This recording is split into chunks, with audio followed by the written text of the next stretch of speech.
Hello, नमस्कार साथियों। आपके अपने यूट्यूब चैनल AB97 क्लासेस में आपका हार्दिक स्वागत, हार्दिक अभिनंदन है। आज हम जो NCERT 10th क्लास है, कक्षा 10, जो इतिहास सामाजिक विज्ञान, उसका अध्याय नंबर 1 है यूरोप में राष्ट्रवाद का उद्देश्य। ये हम डिस्कशन करेंगे। ये जो हमारी जो क्लास है वो HSSC Haryana staff selection commission के द्वारा जो पेपर लिया जा रहा है अप्रैल माह में CAT एग्जाम, उसके लिए हमारी ये क्लास रहने वाली है। CAT एग्जाम में जो हमारा सिलेबस रहेगा वो रहेगा 10th क्लास तक। तो जो हमारे जो क्वेश्चन बन सकते हैं वो क्वेश्चन NCERT से ही उठाए जा सकते हैं, क्योंकि NCERT से बाहर कुछ नहीं आएगा। तो इसलिए जो हमारी ये क्लासें रहने वाली है आज से, ये CAT एग्जाम सिलेबस पर आधारित ये हम क्लास करने जा रहे हैं इतिहास की। जो साथी इस चैनल पे पहली बार आए हैं तो इस चैनल को ज्वाइन जरूर करें, क्योंकि हम इस सेशन में जो NCERT क्लास जो इतिहास है वो हम करेंगे, 10th क्लास की करेंगे, इसके बाद हम 9th क्लास की करेंगे, क्योंकि 9th और 10th से हमारे जो CAT एग्जाम में जो क्वेश्चन आ सकते हैं वो 9th और 10th क्लास से हमारे क्वेश्चन बन सकते हैं। अगर टाइम मिला तो हम जो बाकी क्लास हैं 8, 7, 6 क्लास वो भी हम डिस्कशन करेंगे। पहले हम बुक कवर करेंगे 10th और 9th क्लास की। तो आज के इस सेशन को हम शुरू करते हैं एक नए सेशन के साथ, और यूरोप में राष्ट्रवाद का उद्देश्य। तो यूरोप में एक राष्ट्रवाद है, राष्ट्रवाद का क्या अर्थ होता है और यूरोप में राष्ट्रवाद है इसका उद्देश्य कैसे हुआ, ये हम इस सेशन में डिस्कशन करेंगे। तो बात है, एक फ्रांसीसी कलाकार चित्रकार है, कौन है ये हमें बताना है। फ्रांसीसी एक कलाकार एक चित्रकार है, कौन है? फ्रेडरिक सारियो ने। फ्रेडरिक सारियो कहाँ का था? क्वेश्चन आ सकता है कि फ्रेडरिक सारियो कहाँ से था, तो हम कहेंगे जी फ्रांसीसी। फ्रांस से का एक कलाकार फ्रेडरिक सारियो ने एक 4 चित्रों की एक श्रृंखला बनाई थी। क्या बनाई थी? 4 चित्रों की एक श्रृंखला बनाई थी। कब की बात है? 1848 में। एक फ्रेडरिक सारियो व्यक्ति था, फ्रांस का रहने वाला, इसने एक 4 चित्रों की एक श्रृंखला बनाई। इस श्रृंखला में, इस चित्र में उसने क्या रचा, ऐसा क्या काम किया? उसने एक सपनों का एक संसार रचा, जो उसके शब्दों में क्या था कि फ्रेडरिक सारियो था। फ्रेडरिक सारियो एक फ्रांसीसी कलाकार, कब की बात है? 1848 की बात है। 4 चित्रों की एक श्रृंखला बनाई। इस श्रृंखला में उन्होंने क्या रचा, इन 4 चित्रों में उन्होंने क्या रचा, ऐसा क्या कारनामा किया जो कि एक संसार रचा, जो उनके शब्दों में क्या था, उनके शब्दों में क्या बयान करता है ये एक श्रृंखला, जो 4 चित्रों की एक श्रृंखला थी। उसमें ये कहता है कि जनतांत्रिक और सामाजिक गणतंत्रों से मिलकर बना था, कि एक जो क्या है, एक संसार है, किनसे बना है? एक जनतांत्रिक है, सामाजिक जो गणतंत्र है उनसे मिलकर बना है। इस श्रृंखला जो 4 चित्रों की एक श्रृंखला थी, इसके पहले चित्र में क्या दर्शाया गया है? पहले चित्र में दर्शाया गया है कि यूरोप में, इस चित्र में दर्शाया गया है कि जो यूरोप अमेरिका के लोग दिखाए गए हैं। पहला जो 4 चित्र बनाए गए हैं किसके द्वारा? फ्रेडरिक सारियो के द्वारा, एक फ्रांसीसी कलाकार है, और इन्होंने एक संसार, इस चित्र में 4 चित्रों में एक संसार रचा, और इस संसार को उन्होंने कहा जनतांत्रिक और सामाजिक गणतंत्र। क्योंकि NCERT से अगर हम कोई भी बुक है, अगर NCERT हम पढ़ लेते हैं तो इससे बाहर कोई भी क्वेश्चन है वो हमारा नहीं आएगा, क्योंकि NCERT से ही क्वेश्चन बनते हैं। और जो NCERT से क्वेश्चन आएंगे तो हमारा एग्जाम यहाँ से आराम से क्लियर हो सकता है। तो इस श्रृंखला के पहले चित्र में किनको दर्शाया? यूरोप और अमेरिका के लोग दिखाए गए हैं।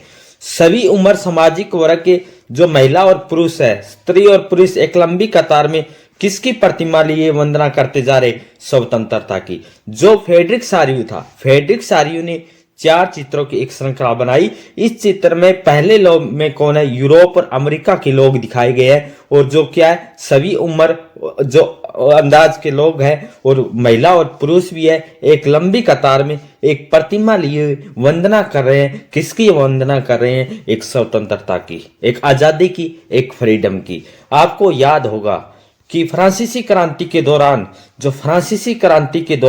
कलाकार स्वतंत्रता को महिला का रूप प्रदान किया करते। फ्रांसीसी क्रांति के दौरान जो कलाकार है वो किसका रूप प्रदान करते हैं, महिला को स्वतंत्रता का जो रूप प्रदान करते हैं। फ्रांसीसी क्रांति कब हुई थी, इंपॉर्टेंट क्वेश्चन है हमारा। फ्रांसीसी क्रांति कब हुई थी, 14 जुलाई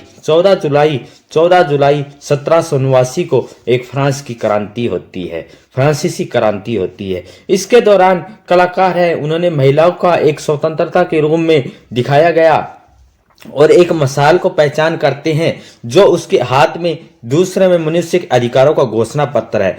एक में तो क्या है कि उसके एक हाथ में, दूसरे में मनुष्य के क्या है, एक जो हाथ में क्या है, एक हाथ में मसाल है, क्या है, मसाल है, दूसरे हाथ में क्या है, अधिकारों का घोषणा पत्र है। हमें स्वतंत्रता है, हमें आजादी मिलनी चाहिए। ये क्या, एक हाथ में तो उनको मसाल है, दूसरे हाथ में क्या है, अधिकारों का घोषणा पत्र है। ये एक सपनों में जो 4 चित्रों की एक श्रृंखला बनाई थी फ्रेडरिक सारियो ने, उन्होंने एक चित्र में ये दर्शाया था। और नेक्स्ट पॉइंट हमारा है कि प्रतिमा के सामने जमीन पर कौन है, निरंकुश संस्थानों के ध्वस्त अवशेष बिखरे हुए हैं।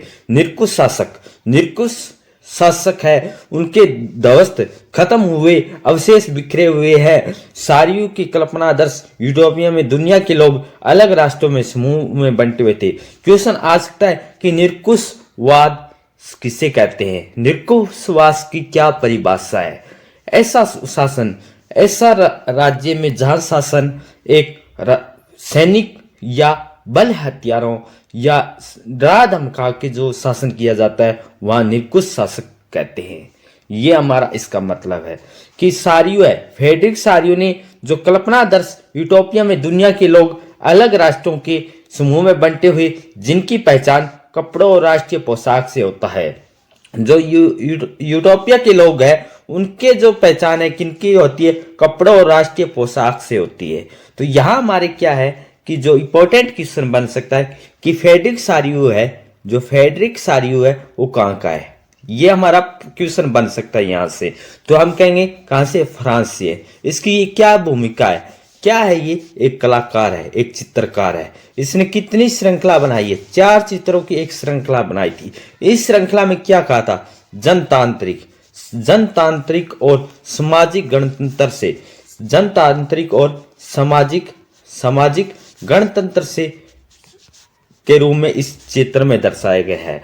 और इसमें महिलाओं को भी दर्शाया गया है, और महिलाओं को किसका, स्वतंत्रता का प्रतीक बताया गया था। ठीक, दूसरे में कह रहा है एक हाथ में व्यक्ति के पास क्या है, मसाल है, दूसरे में क्या है, अधिकारों, स्वतंत्रता के जो अधिकार है वो घोषणा पत्र है।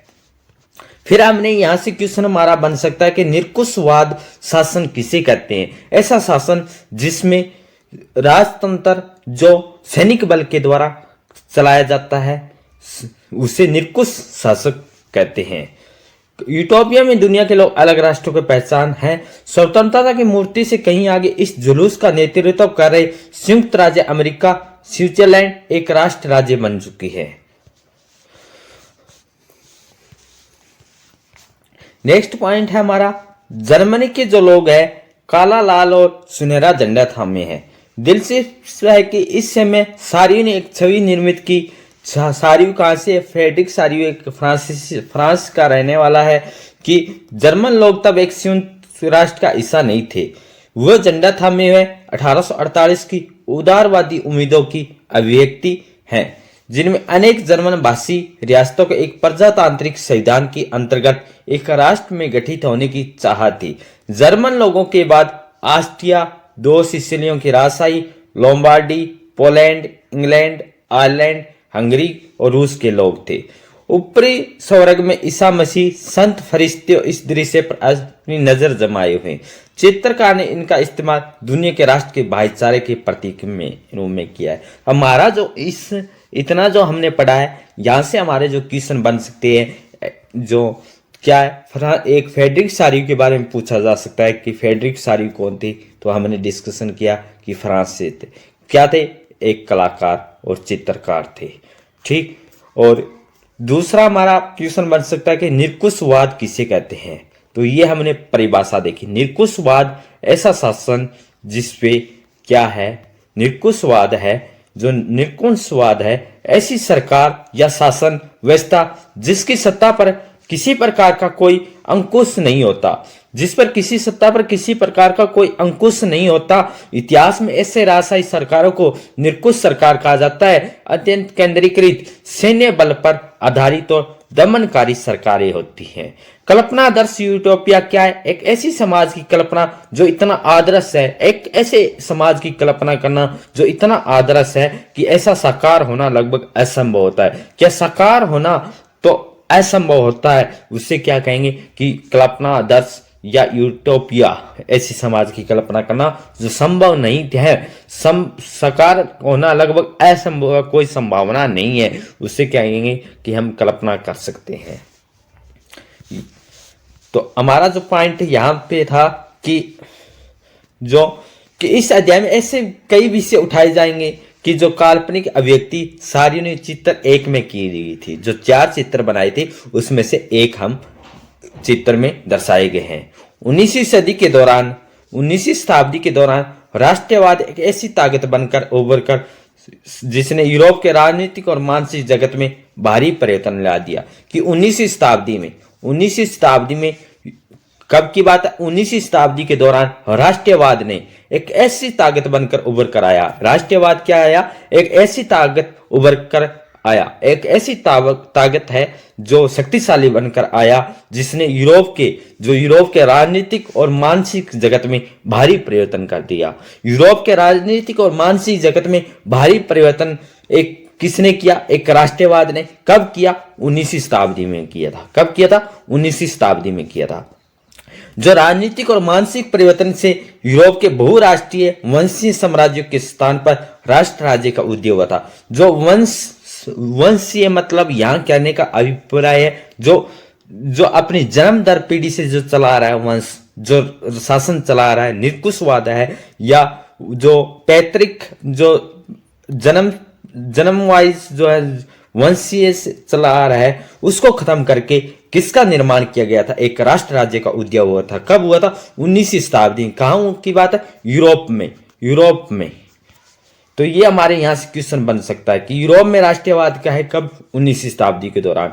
किसका है खात्मा हुआ था, वंशीय जो चला रहा है उसका खत्म हुआ, एक राष्ट्र राज्य का उदय हुआ था। यूरोप से लंबे समय से एक आधुनिक राज्य की गतिविधियां और विचार विकसित हो रहे हैं कि यूरोप में क्या है, जो आधुनिक राज्य है, क्योंकि जब एक राष्ट्र राज्य का गठन होता है तो क्या है, जो वह राष्ट्र क्या है, एक विकसित की ओर अग्रसर होता है, जिसमें स्पष्ट रूप से परिभाषित क्षेत्र प्रभुसत्ता एक केंद्रीय शक्ति की गई थी। जो परिभाषित है, जिसमें क्या एक केंद्रीय शक्ति थी, लेकिन राष्ट्र राज्य में न केवल उसके शासक बल्कि अधिकांश नागरिकों में एक साझा पहचान का भाव, इतिहास और विरासत की भावना थी।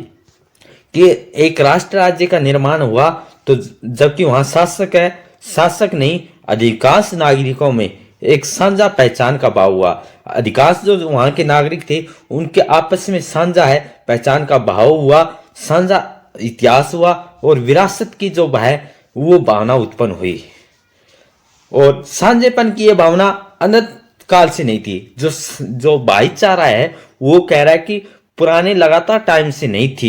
ये संघर्ष और नेताओं और आम लोगों की सरगर्मियों से निर्मित हुई है। कि जो संघर्ष किया गया था एक राष्ट्र राज्य के निर्माण के लिए, आंदोलन चलाए गए थे, क्रांतिकारियां की गई थी, क्रांतिकारियों के द्वारा ये क्या हुआ, एक राष्ट्र राज्य है, जो भाईचारा है वो देखा जा रहा है। ये पहले पुराने टाइम से नहीं चला रहा, इसमें ये बात कही जा रही है, बल्कि ये तो एक नेताओं थे जो क्या थे, क्रांतिकारी थे, लोग थे, उनके द्वारा ये आंदोलन चलाया गया था, उनके द्वारा ये भाईचारा जो है, साझेपन की जो भावना है ये देखी जा सकती है। यह अध्याय उन विविध प्रक्रिया पर प्रकाश डालेगा। यह अध्याय है उन घटनाओं पर प्रकाश डालेगा जिनके तहत 19वीं शताब्दी के यूरोप में एक राष्ट्र राज्य और राष्ट्रवाद है जो उत्पन्न हुए, अस्तित्व में आई। तो हमारा जो क्वेश्चन बन सकता है कि राष्ट्र और राष्ट्र राज्यवाद है, तो ये किसकी जगह स्थान लिया था? जो वंशीय शासन था उसको समाप्त करके राष्ट्र राज्य का उदय हुआ। कब हुआ? 19वीं शताब्दी में। कहां हुआ? यूरोप में। तो ये क्या पहले से चला रहा है भाईचारा, जो सांझेपन की भावना? नहीं चला रहा। ये किन की है? जो नेताओं के द्वारा और लोगों के द्वारा संघर्ष किए गए, आंदोलन चलाए गए, इकट्ठे हुए, एकजुट हुए, ये भाईचारे की भावना 19वीं शताब्दी के टाइम की बात है। तो यहां हमारा क्वेश्चन है कि जनमत संग्रह क्या होता है? जनमत संग्रह क्या होता है? एक प्रत्यक्ष मतदान जिसके जरिए एक क्षेत्र के सभी लोगों से एक प्रस्ताव को स्वीकार या अस्वीकार करने के लिए पूछा जाता है। तो क्या जनमत संग्रह है। फ्रांसीसी क्रांति और राष्ट्र का विचार इंपॉर्टेंट हमारा है। नेक्स्ट पॉइंट, फ्रांसीसी क्रांति और राष्ट्र का विचार। फ्रांसीसी क्रांति कब हुई थी? फ्रांसीसी क्रांति इंपॉर्टेंट क्वेश्चन है हमारे सीएटी एग्जाम और अन्य एग्जाम, कंपटीशन एग्जाम के लिए, और साथ में जो एनसीईआरटी 10th क्लास के जो बच्चे देख रहे हैं उनके लिए भी ये बेहतरीन क्लास है। तो फ्रांसीसी क्रांति है कब हुई थी? 14 जुलाई 1789 में हुई थी फ्रांसीसी क्रांति। राष्ट्र की पहली स्पष्ट अभिव्यक्ति क्या थी? राष्ट्रवाद। एक राष्ट्र का गठन हो रहा है तो किससे हो रहा है? ये अभिव्यक्ति 1789 में फ्रांसीसी क्रांति के साथ हुई थी। क्वेश्चन आ सकता है कि राष्ट्रवाद की पहली स्पष्ट अभिव्यक्ति किस क्रांति के साथ हुई थी? तो हम कहेंगे जी फ्रांसीसी क्रांति। कब हुई थी? 14 जुलाई 1789 में एक फ्रांसीसी क्रांति होती है। इस फ्रांसीसी क्रांति के साथ एक राष्ट्रवाद की भावना है, एक राष्ट्रवाद की भावना अभिव्यक्ति है, वो आती है।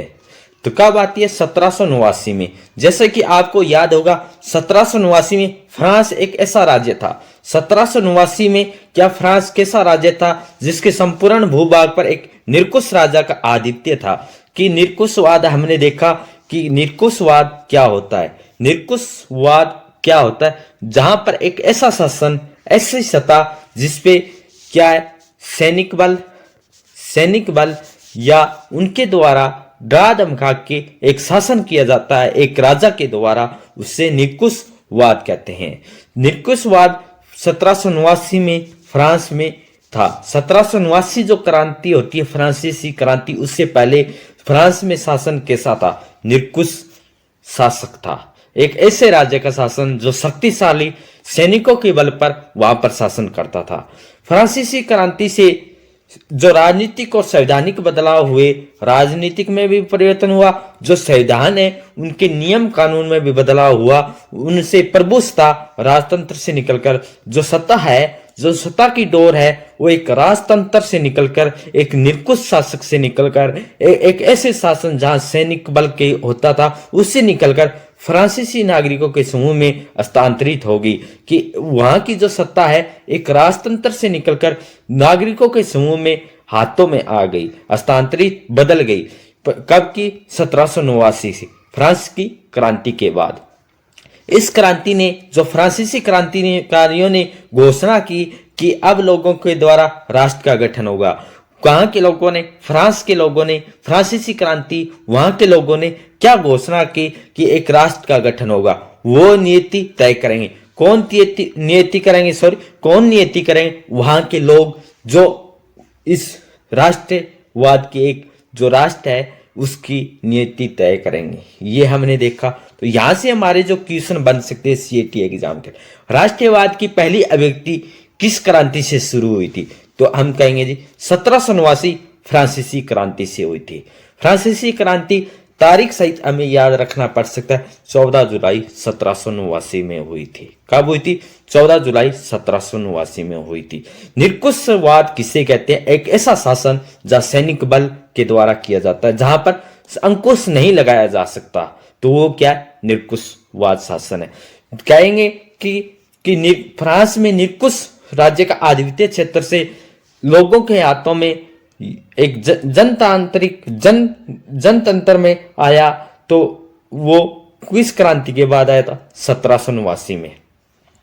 फ्रांसीसी क्रांति में राजनीतिक और संवैधानिक बदलाव कब हुए? तो 1789 फ्रांसीसी क्रांति से। ये हमने देखा। और लोगों ने क्या घोषणा की कि एक राष्ट्र का गठन होगा, उसकी नीति कौन करेंगे? वहां के लोग करेंगे। ये हमारे क्वेश्चन बन सकती है। प्रारंभ से फ्रांसीसी क्रांतिकारियों ने अनेक कदम उठाए थे। फ्रांसीसी लोगों में एक सामूहिक पहचान की भावना पैदा हो सकती थी। सामूहिक भावना पैतृभूमि है, लॉ पेट्रियट और नागरिक लॉ सिटीजन जैसे विचारों की एक संयुक्त विचार पर बल दिया गया, जिससे एक संविधान के अंतर्गत समान अधिकार प्राप्त थे कि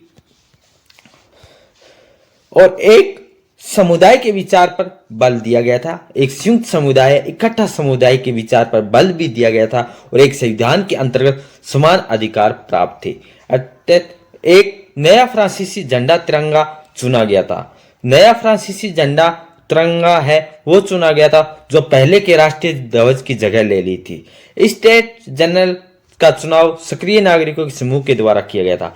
जो स्टेट जनरल का चुनाव हुआ था, वहां के लोगों, किसके लोगों के द्वारा किया गया था? तो वो किया गया था वहां के जो आम नागरिक लोगों के द्वारा किया गया था। उसका नाम बदलकर क्या गया? जो स्टेट जनरल का नाम था वो क्या कर दिया? इंपॉर्टेंट क्वेश्चन हमारे आगामी सीएटी एग्जाम के लिए। क्या क्वेश्चन बन सकता है कि नेशनल असेंबली का पुराना नाम क्या है? नेशनल असेंबली का पुराना नाम क्या है? तो स्टेट जनरल जो है नेशनल असेंबली का पुराना नाम, नेशनल असेंबली का पुराना नाम है वो स्टेट जनरल है। ये हमारे क्वेश्चन में आ सकता है। क्वेश्चन है, इंपॉर्टेंट क्वेश्चन हम कह सकते हैं इसको। और नई स्तुतियां रची गई, सत्य ली गई, शहीदों का गुणगान किया गया, सब राष्ट्र के नाम पर हुआ था। ये केंद्रीय प्रशासनिक व्यवस्था भी लागू की गई थी, जिसने अपने भूभाग में रहने वाले सभी नागरिकों के लिए समान कानून बनाए थे। आयात और निर्यात शुल्क समाप्त कर दिए गए। क्या स्टेटमेंट फॉर्म में भी क्वेश्चन बन सकता है कि इनमें से कौन सा कथन सही है या नहीं है? तो अगर हम जो एनसीईआरटी क्लास से पढ़ी है तो हमारे क्वेश्चन यहाँ से गलत नहीं हो सकते, क्योंकि स्टेटमेंट भी क्वेश्चन बन सकते हैं। आंतरिक जो आयात निर्यात है वो शुल्क समाप्त कर दिए गए। मापने की एक समान व्यवस्था है वो लागू की गई। यहाँ क्षेत्रीय और बोलियों को हतोत्साहित किया गया। पेरिस में फ्रेंच जैसी बोली और लिखी जाती है वो राष्ट्र की साझा भाषा बन गई। तो इस स्लाइड से यहाँ से हमारे क्वेश्चन बन सकते हैं, वो डिस्कशन कर लेते हैं कि क्वेश्चन आएगा फ्रांसीसी क्रांति कब हुई थी। पहला हमारा क्वेश्चन है फ्रांसीसी क्रांति कब हुई थी? हमारा आंसर आएगा 1789। फ्रांसीसी क्रांति की शुरुआत, दूसरा क्वेश्चन हमारा बन सकता है कि फ्रांसीसी क्रांति की शुरुआत एक हुई है तो किसके रूप में हुई थी? राष्ट्रीयवाद की पहली अभिव्यक्ति थी, ये हमारा दूसरा। तीसरा क्वेश्चन बन सकता है कि फ्रांस एक ऐसा राज्य था जिसपे किसका शासन था? तीसरा क्वेश्चन हमारा कि निरंकुश राज्य का अद्वितीय क्षेत्र था, निरंकुशवाद था। तीसरा, फ्रांसीसी क्रांति में क्या बदलाव हुए थे? राजनीतिक और संवैधानिक बदलाव हुए थे। 4 नंबर क्वेश्चन। पांचवा हमारा क्वेश्चन ये बन सकता है कि जो नेशनल असेंबली है इसका क्या नाम था पुराना? तो हमारा आंसर आएगा स्टेट जनरल था। ठीक जी। नेक्स्ट क्वेश्चन हमारा बन सकता है कि फ्रांसीसी क्रांतिकारियों ने जो घोषणा की और राष्ट्र और एक तिरंगा है जो फ्रांसीसी क्रांति का, उसका भी क्वेश्चन बन सकता है।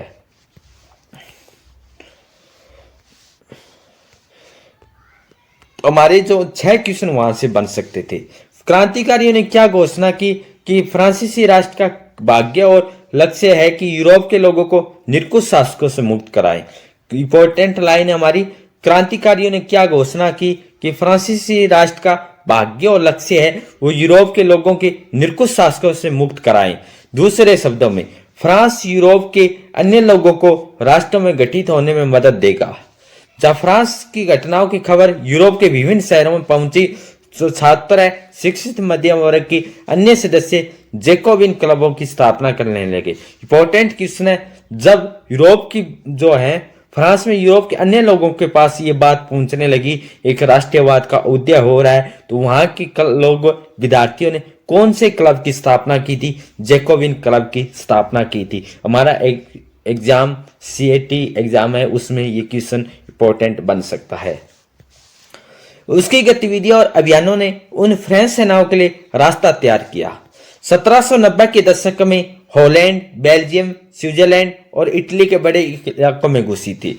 क्रांतिकारी युद्धों के शुरू होने के साथ ही फ्रांसीसी सेनाओं राष्ट्रवाद के विचार से विदेशों में ले जाने लगी थी। इंपॉर्टेंट लाइन हमारी है, ये क्लास जो हमारी है HSSC, CAT एग्जाम और अन्य एग्जाम कंपटीशन एग्जाम के साथ जो एग्जाम बोर्ड है उनके लिए भी ये क्लास इंपॉर्टेंट है। जो साथी इस चैनल पे पहली बार आए हैं तो इस चैनल को कृपया करके सब्सक्राइब जरूर करें, लाइक शेयर और कमेंट सेक्शन में भी जरूर बताइए कि क्लास कैसे रही। तो हमारा जो नेक्स्ट पॉइंट है कि नेपोलियन के नियंत्रण में जो विशाल क्षेत्र आया था, नेपोलियन के जो नियंत्रण में जो विशाल क्षेत्र आया था वो अनेक सुधारों की शुरुआत की जिनमें फ्रांस में पहले ही आरंभ किया जा चुका था। फ्रांस में राजतंत्र वापस लाकर नेपोलियन ने निस्संदेह वह प्रजातंत्र को नष्ट कर दिया था।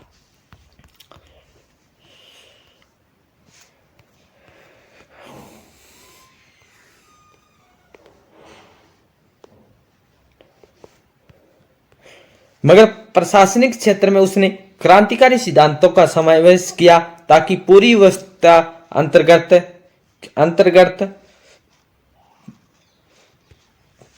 एक कुशल वंश के 1804 की नागरिक संहिता, जिसे आमतौर पर नेपोलियन की संहिता के नाम से जाना जाता है। इंपॉर्टेंट क्वेश्चन हमारा बन सकता है यहाँ से, क्या क्वेश्चन बन सकता है? 1804 की नागरिक संहिता किसके नाम से जानी जाती है? इंपॉर्टेंट क्वेश्चन हमारा सीएटी एग्जाम, अन्य एग्जाम कंपटीशन और एग्जाम बोर्ड के लिए भी, कि नागरिक संहिता किस नाम से जानी जाती है? नेपोलियन की संहिता के नाम से। नेपोलियन की संहिता किस नाम से जानी जाती है? तो 1804 की नागरिक संहिता के नाम से जानी जाती है। जो जन्म पर आधारित विशेषाधिकार समाप्त कर दिए गए। जो जन्म पर जो आधारित है, वंशीय प्रणाली जो चली आ रही थी, उनको आदर सम्मान जो मिल रहा था उसको समाप्त कर दिया। किसने? 1804 की नागरिक संहिता, जिसे नेपोलियन की संहिता के नाम से भी जाना जाता है। उसमें कानून के समक्ष बराबरी और संपत्ति के अधिकारों को सुरक्षित बनाया।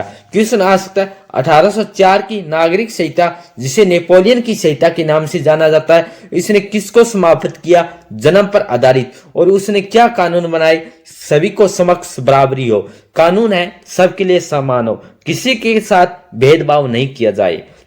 जैसे हमारे भारतीय संविधान में सभी के लिए समान कानून है, एकजुट, जो सभी के लिए समान कानून है, वही ये बात 1804 की जो नेपोलियन संहिता है इसमें कहा गया कि सभी के लिए कानून समान हो, संपत्ति के अधिकार को सुरक्षित बनाया जाए। जैसे संपत्ति का अधिकार भारतीय संविधान में, वैसे ही 1804 की नागरिक संहिता में कहा गया संपत्ति के अधिकार को सुरक्षित बनाया जाए। किसने? नेपोलियन की संहिता। किस नाम से? 1804 की नागरिक संहिता के नाम से जाना जाता है। इस संहिता को फ्रांसीसी नियंत्रण के अधीन कौन सी संहिता है? नेपोलियन की संहिता, 1804 की नागरिक संहिता। इस संहिता में फ्रांसीसी नियंत्रण के जो अधीन क्षेत्र में लागू किया गया। कहाँ लागू किया गया? जो फ्रांसीसी जो नियंत्रण जो क्षेत्र थे, जो फ्रांस के जो नियंत्रण में जो इलाके में जो आते थे, उसमें ये संहिता है नेपोलियन की संहिता, 1804 की संहिता, इसे लागू किया गया था। इसमें डच गणतंत्र, स्विट्जरलैंड, इटली और जर्मनी में नेपोलियन ने प्रशासनिक विभाजनों को सरल बनाया था। नेपोलियन ने प्रशासनिक विभाजनों को किन किन जगह को सरल बनाया था? डच गणतंत्र, स्विट्जरलैंड, इटली और जर्मन में। और शांति व्यवस्था थी उसको खत्म कर दिया। जो शांति जो व्यवस्था है उसको भी खत्म किया गया। किसानों को भूदास्तों, जागीरदारी शुल्कों को इससे मुक्ति दिलाई गई थी। क्वेश्चन बन सकता है किस किस को कौन से जो चीजें हैं वो खत्म की गई थी? इससे शांति जो व्यवस्था है उसको, किसानों में जो भूदास्ता है उसको समाप्त, जागीरदारी शुल्कों से मुक्ति दिलाई गई। शहरों में भी कारीगरों के श्रेणी संघों को नियंत्रणों को हटा दिया गया था। यातायात और संचार व्यवस्थाओं का सुधार किया गया था। जो यातायात और संचार है उनमें भी सुधार किया गया। टैक्स को समाप्त किया गया, जो भू दास्त व जागीरदारी है उनके भी मुक्ति दिलाई गई, सामंती व्यवस्था को भी खत्म किया गया, नेपोलियन ने प्रशासनिक विभाजनों को सरल भी बनाया था। यह हमारे यहाँ से पॉइंट बन सकते हैं। कारीगरी मजदूरों, नए उद्योगपति, नई मिली आजादी चकी। कारीगर थे, मजदूर थे, उद्योगपति थे। कारीगरों को क्या, उनके जो श्रेणी थे, संघ है, उनको हटाया गया, उनमें सुधार किया गया। मजदूरों के लिए सहायता की गई। उद्योगपति थे, उनके लिए जो आय, जो टैक्स है, उनमें सुधार किया गया और इसकी आजादी उन्होंने चखी थी। उद्योगपति और खासतौर पर सामान बनाने वाले लघु उत्पादक ये समझने लगे कि एक समान कानून होना जरूरी है। और मानक था नाप पर एक राष्ट्रीय मुद्रा एक इलाके से दूसरे इलाके में वस्तु और पूंजी के आवागमन में सहूलियत होगी है, क्योंकि एक समान कानून होगा तो एक दूसरे से जा रहे हैं, एक उधर जा रहे हैं, इधर आ रहे हैं, तो एक देश से दूसरे देश जा रहे हैं, तो उनके लिए क्या है, एक इलाके से दूसरे इलाके जा रहे हैं, तो उनके लिए जो माप और नाप और तोल है वो उसमें राष्ट्रीय मुद्रा में उस एक इलाके से दूसरे इलाके में जा रहे हैं, तो उसकी पूंजी के लिए आवागमन हो रहा है, उसके लिए सहूलियत मिलेगी। यह बात उद्योगपतियों को बात समझ में आने लगी थी।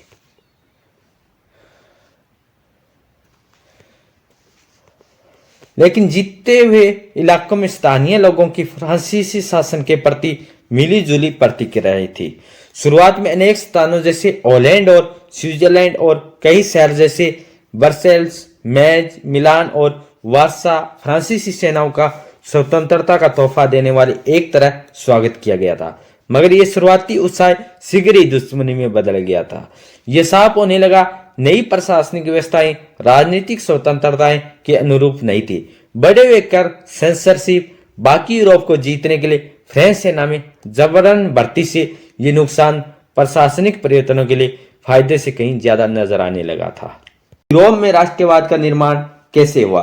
18वीं सदी के यूरोप के नक्शे को देखें कि 18वीं सदी है, यूरोप के नक्शे को देखें तो वैसे राष्ट्र राज्य नहीं मिलेंगे जैसे कि आज है।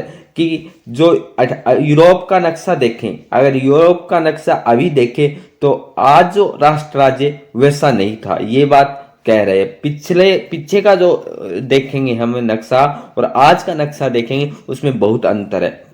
आज हम जर्मनी, इटली, स्विट्जरलैंड के रूप में जानते हैं कि आज जो है यूरोप को किसके रूप में, जर्मनी, इटली और स्विट्जरलैंड है इसके रूप में जानते हैं। तब राजशाहियों, डचियों और कैंटोनों में बंटे हुए थे। तब कह रहा है कि आज जो जर्मनी है, इटली है, जो स्विट्जरलैंड है के रूप में जानते हैं हम यूरोप को, यूरोप के नक्शे को।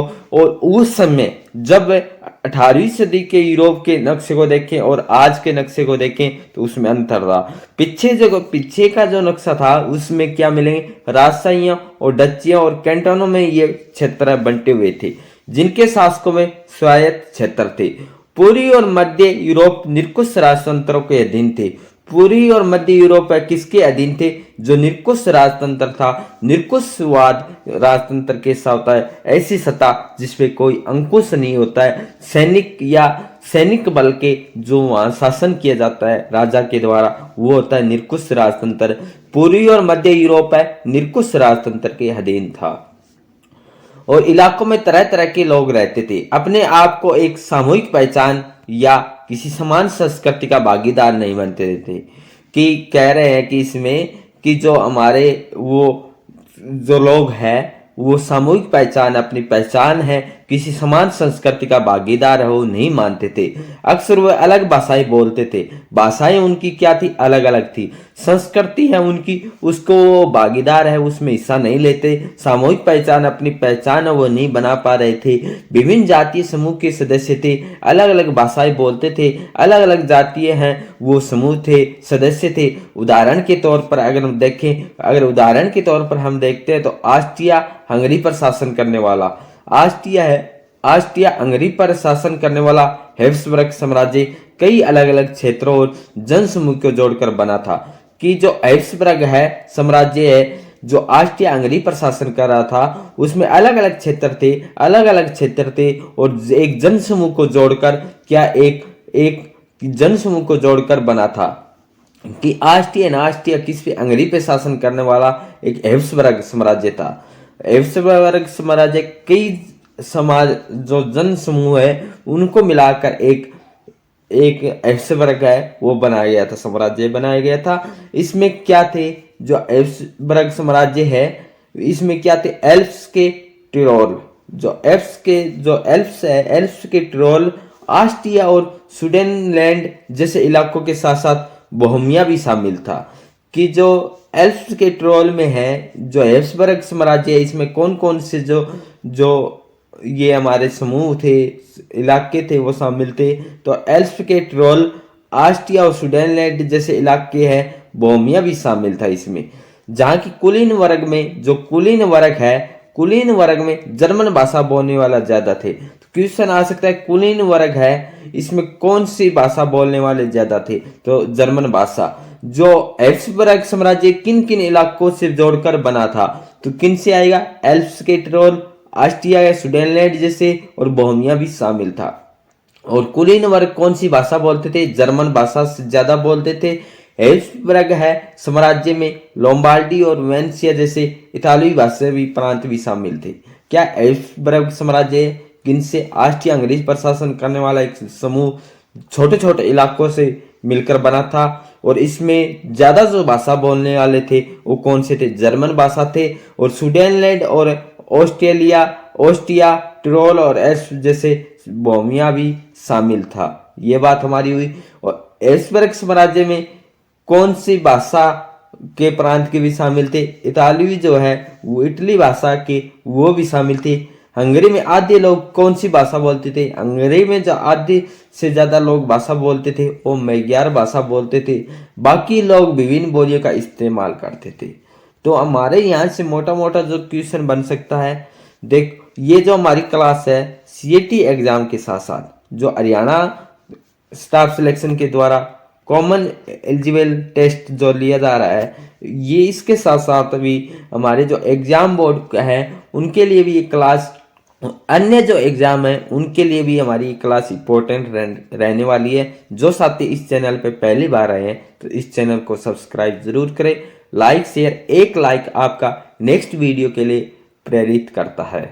तो ज़्यादा से ज़्यादा इस क्लास को लाइक जरूर करें। कमेंट सेशन में भी बताइए कि क्लास किससे रही। तो इसमें हमारे जो है क्या क्वेश्चन बन सकते हैं कि जो इटली है, जो हैब्सबर्ग साम्राज्य है, ये किन किन क्षेत्रों में बंटे हुए थे, कौन से जन समूह से मिलकर एक हैब्सबर्ग साम्राज्य है इसका निर्माण होता है, ये हमने डिस्कशन किया। ये हमारे यहाँ से क्वेश्चन बन सकते हैं। नेक्स्ट पॉइंट हमारा, हैब्सबर्ग साम्राज्य में लोम्बार्डी और वेनेशिया जैसे इतालवी भाषा प्रांत भी शामिल थे। हंगरी में आधे से ज्यादा लोग क्या थे, कौन सी भाषा बोलते थे, तो मैग्यार भाषा बोलते थे, जबकि बाकी लोग विभिन्न बोलियों में इस्तेमाल करते थे। जो गालसिया है कुलीन वर्ग है, पोलिश भाषा बोलता था। क्वेश्चन आ सकता है जो गालसिया में कुलीन वर्ग था, कुलीन वर्ग था, कौन सी भाषा बोलता था, तो क्वेश्चन आएगा, आंसर आएगा हमारा पोलिश भाषा। कौन क्या आएगा जी, जो पोलिश भाषा बोलने वाला कौन सा कुलीन वर्ग था, तो वो था गालसिया कुलीन वर्ग। और जो हंगरी में कौन सी भाषा बोलते थे, हंगरी में जो मैग्यार भाषा बोली जाती थी, और जो गालसिया में है वो पोलिश भाषा। और जो जर्मन भाषा बोलने वाले कौन से कुलीन वर्ग में थे, वो थे जो हैब्सबर्ग है उसमें ज्यादा थे। और यहाँ से हमारे 3 भाषा से रिलेटेड क्वेश्चन बन सकते हैं। जर्मन भाषा कौन सा कुलीन वर्ग था, वो हैब्सबर्ग में था।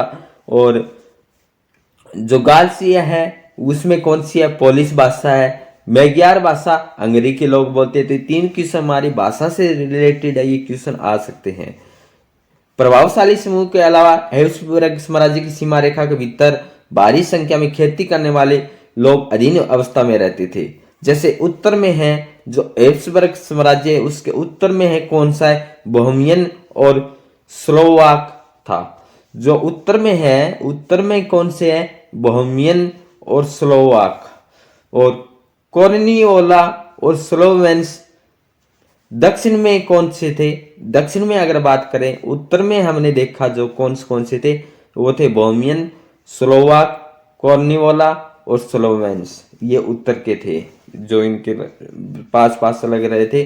जबकि दक्षिण में अगर बात करें, दक्षिण में कौन कौन से हैं लोग, क्रोएट पूर्व की तरफ, दक्षिण में कौन सा है क्रोएट, और पूर्व की तरफ है ट्रांसिल्वेनिया।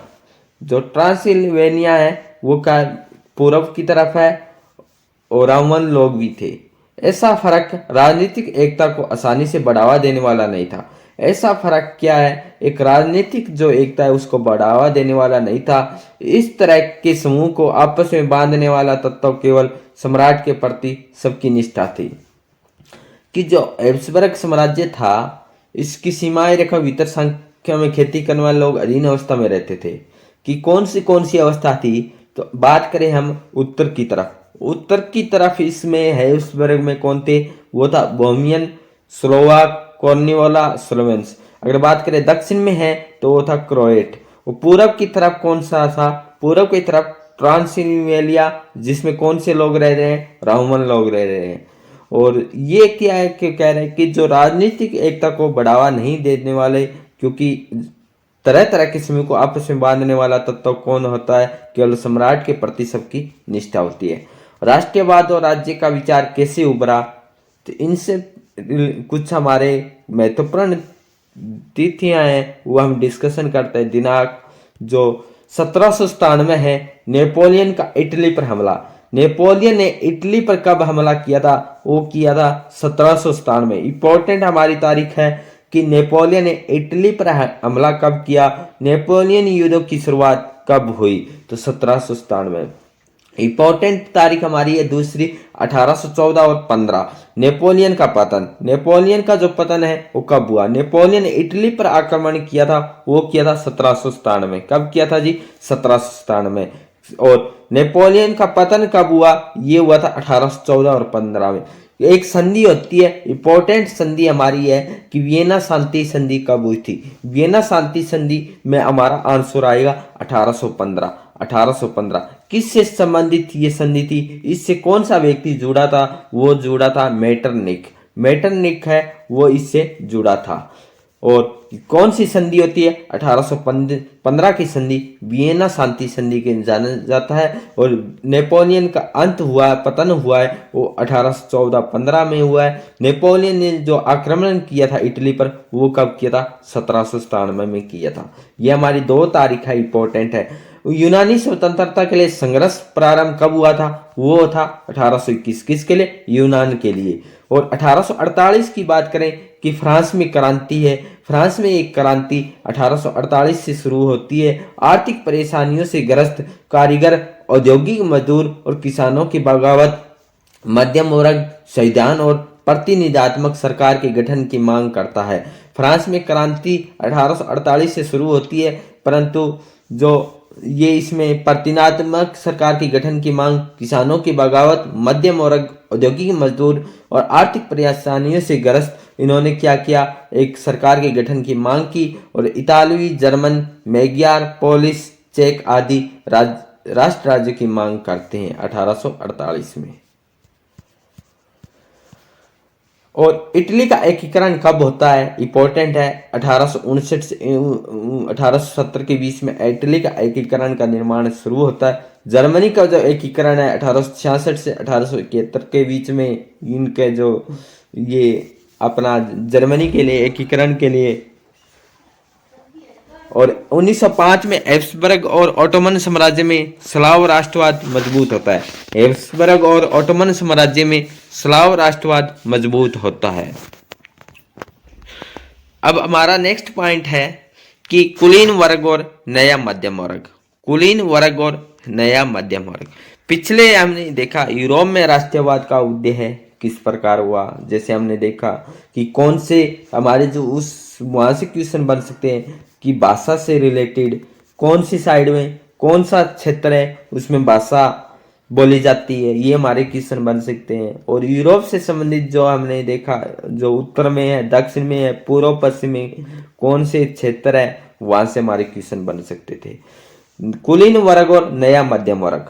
कुलीन वर्ग और नया मध्यम वर्ग क्या है?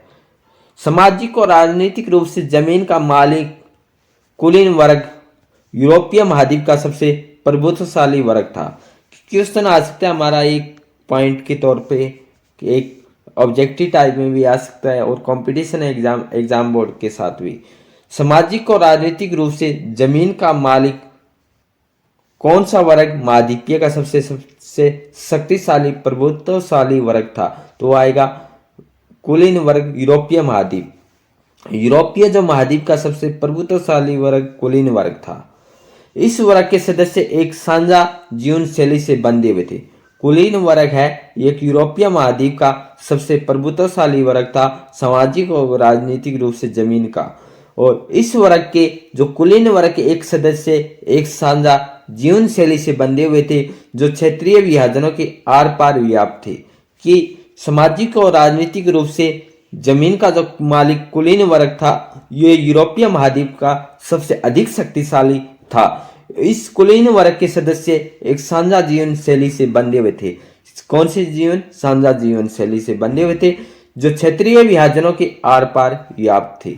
ग्रामीण इलाकों में जायदाद और शहरी हवेलियों के मालिक थे। जो कुलीन वर्ग है, कुलीन वर्ग ग्रामीण इलाकों में जायदाद और शहरी हवेलियों के मालिक कौन थे? कुलीन वर्ग था। कुलीन वर्ग महाद्वीप का सबसे प्रभुत्वशाली वर्ग था और इसमें इस वर्ग को साझा जीवन शैली में बांधे हुए थे, क्षेत्रीय विभाजन के आर पार व्याप्त थे, ग्रामीण इलाकों में जायदाद और शहरी हवेलियों के मालिक थे। राजनीतिक कार्यों के लिए उच्च वर्गों के बीच फ्रेंच भाषा का प्रयोग करते थे। जो कुलीन वर्ग है, जो राजनीतिक कार्य के लिए कौन सी भाषा है बोली जाती थी? उच्च वर्गों के बीच फ्रेंच भाषा का प्रयोग किया जाता। इंपॉर्टेंट क्वेश्चन बन सकता है कि राजनीतिक कार्यों के लिए जो कुलीन वर्ग था, वो उच्च वर्गों के बीच में कौन सी भाषा बोली जाती थी? फ्रेंच भाषा का प्रयोग। परिवार अक्सर वैवाहिक बंधनों से आपस से जुड़े होते। परिवार किनसे जुड़े हुए थे? वैवाहिक बंधनों से। और उच्च वर्गों के बीच में जो राजनीतिक कार्यों के लिए जो भाषा होती थी, वो फ्रेंच भाषा का प्रयोग किया जाता था। उनके परिवार अक्सर वैवाहिक बंधनों से आपस में जुड़े होते थे। मगर ये शक्तिशाली कुलीन वर्ग संख्या के लिहाज में एक छोटा समूह था। जो कुलीन वर्ग है, कुलीन वर्ग एक शक्तिशाली था। एशिया महाद्वीप का जो महाद्वीपीय का सबसे शक्तिशाली था, वो कुलीन वर्ग था। कुलीन वर्ग में जो कौन थे? जायदाद वाले और शहरों में हवेलियों वाले थे।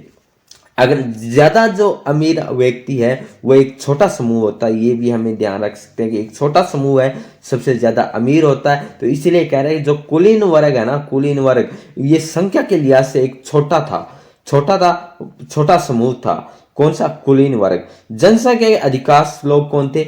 सबसे ज्यादा जो अधिकांश लोग कौन थे? कृषक थे। और जो कुलीन वर्ग एक छोटा समूह था। कुलीन किन वर्गों में वैवाहिक बंधनों से आपस में बंधे हुए थे? कौन सी भाषा है उनकी? थी फ्रेंच भाषा। एक राजनीतिक कार्य के लिए प्रयोग की जाती थी। पश्चिम में ज्यादातर जमीन पर किराएदार, पश्चिम में कौन थे? ज्यादातर जो जमीन पर किराएदार छोटे काश्तकार खेती करते थे। जो पश्चिम में है कुलीन वर्ग, जो पश्चिम में कौन थे? ज्यादातर किराएदार छोटे काश्तकार किसान खेती करते थे। पूर्व और मध्य यूरोप में भूमि विशाल जागीरों में बंटी थी। पूर्व और मध्य में किस में बंटी हुई थी? यूरोप के जागीरों में बंटी थी, जो बुदास खेती करते थे। क्वेश्चन आ सकता है, पूर्व और मध्य यूरोप में भूमि विशाल जागीर में बंटी थी, कौन खेती करते थे? भूदास। इंपॉर्टेंट क्वेश्चन हमारा था। यहां से जो है कुलीन वर्ग, बात करें कुलीन वर्ग कौन है? ये एक यूरोपीय महाद्वीप का सबसे शक्तिशाली है। कौन है? जायदाद वाले और शहरों में हवेलियों वाले थे। ये क्या है? कुलीन वर्ग एक छोटा सा समूह परंतु अमीर है, ये भी हम कह सकते हैं। और ये कौन से वैवाहिक बंधनों में? पारिवारिक जो परिवार अक्सर वैवाहिक बंधनों में बंधे हुए थे। उच्च वर्ग के लिए उनकी जो भाषा राजनीतिक कार्यों के लिए कौन सी भाषा थी? फ्रेंच भाषा का प्रयोग किया जाता था। पश्चिमी और मध्यम यूरोप और जो ये खेती करते थे, जो यूरोप में भूमि विशाल पर जो है, जो पूर्वी और मध्य के बीच क्या कहते हैं? भूदास खेती कहते हैं। पश्चिमी और मध्यम यूरोप के हिस्सों में औद्योगिक उत्पादन और व्यापार में वृद्धि में शहरों का विकास और वाणिज्य वर्गों का वृद्धि होता। पश्चिमी और मध्यम यूरोप के हिस्सों में औद्योगिक उत्पादन और व्यापार में वृद्धि में शहरों का विकास वाणिज्य वर्गों का उदय हुआ था, जिनका अस्तित्व बाजार के लिए उत्पादन पर टिका था। इंग्लैंड और में औद्योगिकरण कब आया? इंग्लैंड में औद्योगिकरण 18वीं सदी के दूसरे भाग में प्रारंभ हुआ था। इंपॉर्टेंट लाइन है हमारी यहाँ से कि इंग्लैंड में औद्योगिकरण का विकास आरंभ कब हुआ था? तो आएगा जी 18वीं सदी में आया था। लेकिन फ्रांस और जर्मनी के राज्यों के कुछ हिस्सों में ये 19वीं शताब्दी के दौरान ही हुआ था। फ्रांस और जर्मनी राज्यों के कुछ हिस्सों में, फ्रांस है, जर्मनी के जो कुछ हिस्से हैं उसमें 19वीं सदी के दौरान ही हुआ था। इस प्रक्रिया के फलस्वरूप नए सामाजिक अस्तित्व में आए श्रमिक वर्ग के लोग और मध्यम वर्ग उद्योगपति और सेवा क्षेत्र के लोग से बने हैं। मध्यम और पूर्वी यूरोप में इन समूह का आकार 19वीं सदी के अंतिम दशकों तक छोटा है। कुलीन विशेषाधिकारों की समाप्ति के बाद शिक्षित और उदार मध्यम वर्ग के बीच एक राष्ट्रीय एकता के लिए विचार लोकप्रिय हुए हैं। उदारवादी राष्ट्र क्या मायने थे? तो ये हमें नेक्स्ट जो हमारा क्लास रहेगी उसमें हम डिस्कशन करेंगे कि उदारवादी राष्ट्रवाद के क्या मायने थे। तो आज जो हमारे यहाँ से क्वेश्चन बन सकते हैं वो हम डिस्कशन करते हैं। क्या है कि 18वीं सदी के यूरोप के नक्शे को देखें।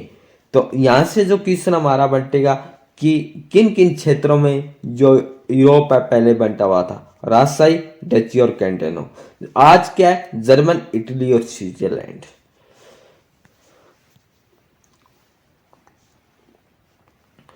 नेक्स्ट हमारा जो कुलीन वर्ग है, यहां से क्वेश्चन बन सकता है कि यूरोपीय महाद्वीप का सबसे बड़ा शक्तिशाली वर्ग कौन सा था? कुलीन वर्ग था। कुलीन वर्ग, इसमें कौन थे? जायदाद और शहरी हुए। कितना बड़ा था? तो हम कहेंगे एक छोटा सा साम्राज्य था। कुलीन वर्ग छोटा सा था, परंतु क्या थे? सबसे अमीर कुलीन वर्ग में माना जाता था। जो यहाँ क्वेश्चन है, यहाँ से हमारे पॉइंट बन सकता है, जो राजनीतिक कार्य के लिए जो कुलीन वर्ग है कौन सी भाषा का प्रयोग करते थे? फ्रेंच भाषा का प्रयोग किया जाता था। पश्चिम में ज्यादातर जमीन किराएदार छोटे काश्तकार थे। भूदास खेती किसे कहते हैं? जो पूर्व मध्यम यूरोप के बीच विशाल जागीरों में बंटी थी, जिस पर कौन खेती करते थे? भूदास खेती करते थे। तो ये हमारे यहाँ से क्वेश्चन इंपॉर्टेंट बन सकते थे।